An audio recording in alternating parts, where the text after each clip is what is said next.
Hi മകളെ. അപ്പോൾ ഇനിയിപ്പോൾ നമുക്ക് പ്രത്യേകിച്ച് അങ്ങനത്തെ പ്ലാനുകളും കാര്യങ്ങളും ഒന്നും വേണ്ട. പ്ലാൻ ചെയ്യാനുള്ളതും അല്ലെങ്കിൽ ചെയ്യാനുള്ളത് ആയിട്ടുള്ള ഒറ്റ കാര്യമുള്ളൂ, പഠിക്കുക.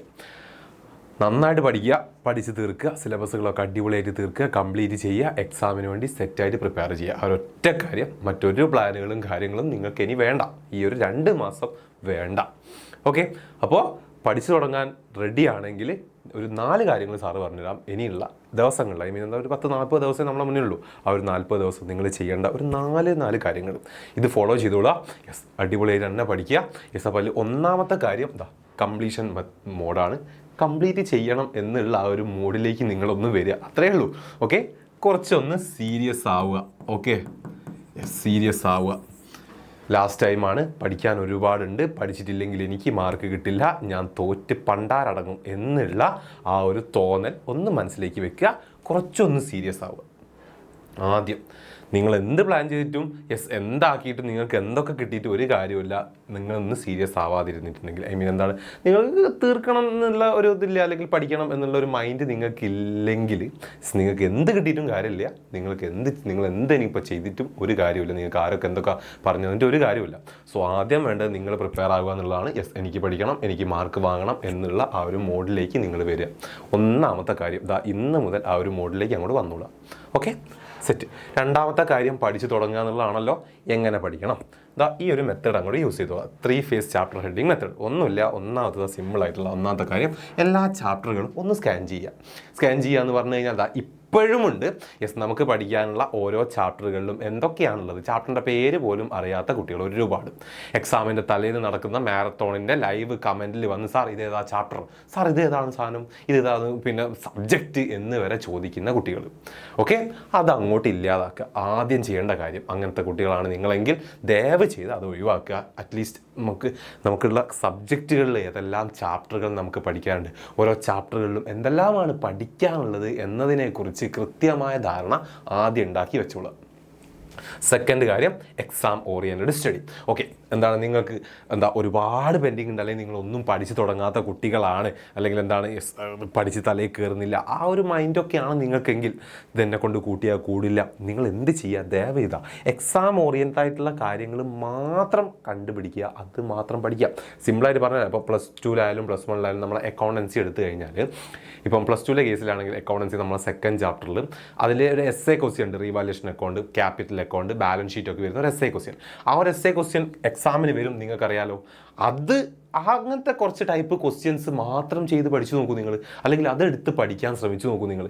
ആ ക്വസ്റ്റ്യൻസ് ചെയ്ത് പഠിക്കുന്നതിലൂടെ ആ ചാപ്റ്ററിൻ്റെ ഒരു 90% നിങ്ങൾ ഓട്ടോമാറ്റിക്കലി കവർ ചെയ്യും. കാരണം അതിൻ്റെ ഓരോ അഡ്ജസ്റ്റ്മെൻറ്റുകളൊക്കെ ചെയ്ത് ഇതെങ്ങനെ വന്നു എന്ന് നിങ്ങൾ ഓട്ടോമാറ്റിക്കലി പഠിക്കാൻ പോകും. അതിനനുസരിച്ച് ആ ചാപ്റ്റർ കവറാവും. സോ അതുപോലെ +1 സ്റ്റുഡൻസ് ആയാലും +2 സ്റ്റുഡൻസ് ആയാലും നിങ്ങൾ എന്ത് ചെയ്യുക? എക്സാം ഓറിയൻറ്റഡ് ആയിട്ടുള്ള കാര്യങ്ങൾ ഫോക്കസ് ചെയ്ത് പഠിക്കുക. സാർ ഇത് പറയുന്നത് ഒരുപാട് പെൻഡിങ് ഒക്കെ ഉണ്ട്, എനിക്ക് കൂട്ടിയാൽ കൂടുതൽ അങ്ങനെയൊക്കെ തോന്നുന്ന മക്കളോട് മാത്രമാണ്. ഓക്കെ, ഇനിയിപ്പോൾ നന്നായി നിങ്ങൾ ചാപ്റ്ററൊക്കെ പഠിക്കുന്നതാണെങ്കിൽ നിങ്ങൾ ഓരോന്നും പഠിക്കുക, ഓരോ കാര്യങ്ങളും അടിപൊളിയായിട്ട് പഠിക്കുക. ലാസ്റ്റ് മെമ്മറി ലോക്കാണ്. ഒരു ചാപ്റ്റർ പഠിച്ചു കഴിഞ്ഞാൽ അതിൽ എന്തെല്ലാം ട്രിക്കുകൾ നിങ്ങൾക്ക് നമ്മൾ കുറേ ട്രിക്കുകളും ടിപ്സൊക്കെ പറയാറുണ്ട് അല്ലേ, അതൊക്കെ നിങ്ങൾക്ക് യൂസ് ചെയ്യാം. അതല്ലാതെ നിങ്ങളേതായിട്ടുള്ള കാര്യങ്ങൾ എടുക്കാം. ഓക്കെ, അങ്ങനെ ആ കാര്യങ്ങൾ അവിടെ ലോക്കാക്കാൻ വേണ്ടി എന്തെല്ലാം നിങ്ങൾക്ക് ചെയ്യാൻ പറ്റും. നമ്മുടെ അക്കൗണ്ടൻസിക്കൊക്കെ പ്രോബ്ലം ചെയ്യുന്നതൊന്നും പ്രത്യേകിച്ച് അങ്ങനെ ട്രിക്കുകളൊന്നും യൂസ് ചെയ്യാനില്ല അല്ലെ. റിവൈസ് ചെയ്യാനുള്ളൂ, വീണ്ടും എടുത്ത് ചെയ്യാനുള്ളൂ. അത് ചെയ്തോളുക. ഒരു ചാപ്റ്റർ നിങ്ങൾ ഇങ്ങനെ ക്ലിയർ ചെയ്യാൻ ശ്രമിക്കുക, കവർ ചെയ്യാൻ ശ്രമിക്കുക. ഓക്കെ, തേർഡ് കാര്യം സെലക്റ്റീവ് ഡെപ്ത് മെത്തേഡാണ്. അടുത്തത് ഡെപ്തായിട്ട് നോക്കിക്കോളുക. ഓക്കെ, എക്സാമിന് ഷുവറായിട്ട് വരും എന്ന് അറിയുന്ന കാര്യങ്ങൾ നമുക്കറിയാം, ഇതൊക്കെ ക്വസ്റ്റ്യൻ ഉണ്ടാവും എന്ന് നിങ്ങൾക്ക് തന്നെ അറിയുന്ന കുറേ കാര്യങ്ങളുണ്ടല്ലോ. ഡെപ്തായിട്ട് പഠിച്ചുകൂടാ, നല്ല രീതിക്ക് പഠിച്ചുകൂടാ. ഓക്കെ, ജസ്റ്റ് ഒന്ന് പുറംബോഡിയിലൊന്ന് ഓടിച്ചു പോവുകയല്ല, അറിഞ്ഞ് പഠിച്ചുകൂടാ. ഓക്കെ, നന്നായിട്ട് ഇപ്പോൾ സാർ നേരത്തെ പറഞ്ഞ പോലെ നമ്മളെ essay ക്വസ്റ്റ്യൻസ് ഒക്കെ അല്ലേ, ഇപ്പോൾ +1-ലായാലും +2-ലായാലും അക്കൗണ്ടൻസിയിൽ essay ക്വസ്റ്റ്യൻ ആയിട്ട് വരിക.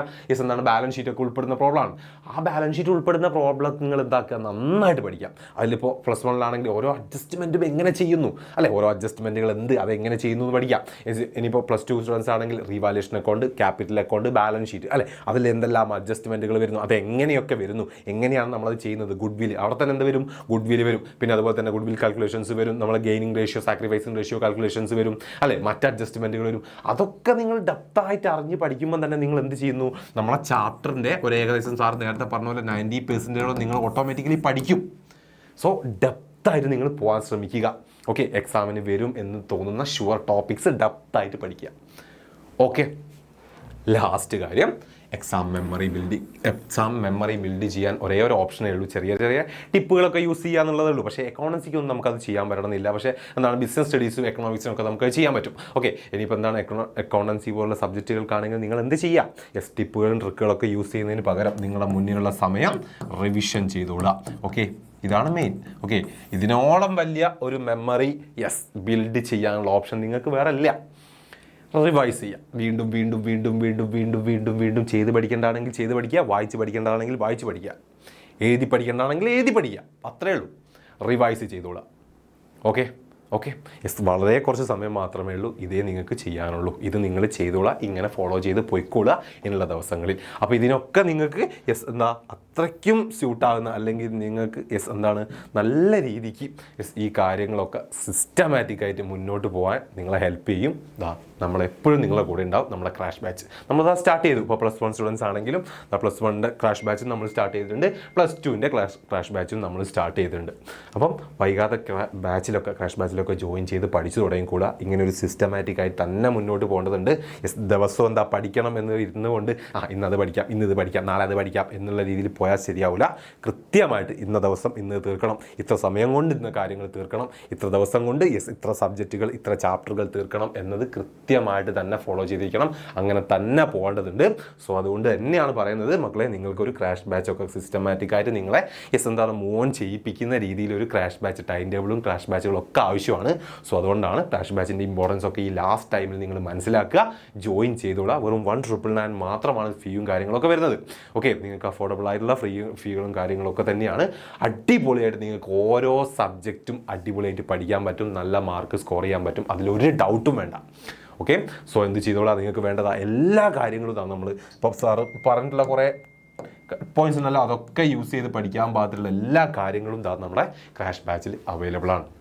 ഓക്കെ, +2ൻ്റെ ക്രാഷ് ബാച്ച് നമുക്ക് ഇപ്പം നമ്മൾ സ്റ്റാർട്ട് ചെയ്തിട്ടുണ്ട്. +1ൻ്റെതുണ്ട്. ഇനി +1ൻ്റെ സ്റ്റുഡൻസിന് മറ്റൊരു ഓപ്ഷനോടെ ഉണ്ട്. +2ൽ നമ്മുടെ എക്സാമിനറിൻ്റെ കൂടെ നിങ്ങൾ പഠിക്കാൻ ആഗ്രഹിക്കുന്നുണ്ടെങ്കിൽ നിങ്ങൾക്ക് ഡയറക്റ്റായിട്ട് നമ്മുടെ +2 ബാച്ചിലേക്ക് ജോയിൻ ചെയ്യാം. +2 ബാച്ചിൽ ജോയിൻ ചെയ്ത് കഴിഞ്ഞാൽ നിങ്ങൾക്ക് +1 ക്രാഷ് ബാച്ച് ഫ്രീ ആയിട്ട് കിട്ടുന്നുണ്ടാവും. ഇനി +2 ക്രാഷ് ബാച്ചിൽ ജോയിൻ ചെയ്യുന്ന കുട്ടികൾക്ക് നമ്മുടെ ഇമ്പ്രൂവ്മെൻറ്റ് ക്ലാസ്സുകൾ, ഓക്കെ, ഇമ്പ്രൂവ്മെൻറ്റ് ക്ലാസ്സുകളും നമുക്ക് ഫ്രീ ആയിട്ട് കിട്ടുന്നുണ്ടാവും. അപ്പോൾ ആ ഒരു കാര്യങ്ങളൊക്കെ ഒന്ന് ഓർത്ത് വെച്ചോളാം. എന്നിട്ട് ജോയിൻ ചെയ്യുക, അടിപൊളിയായിട്ട് പഠിക്കുക.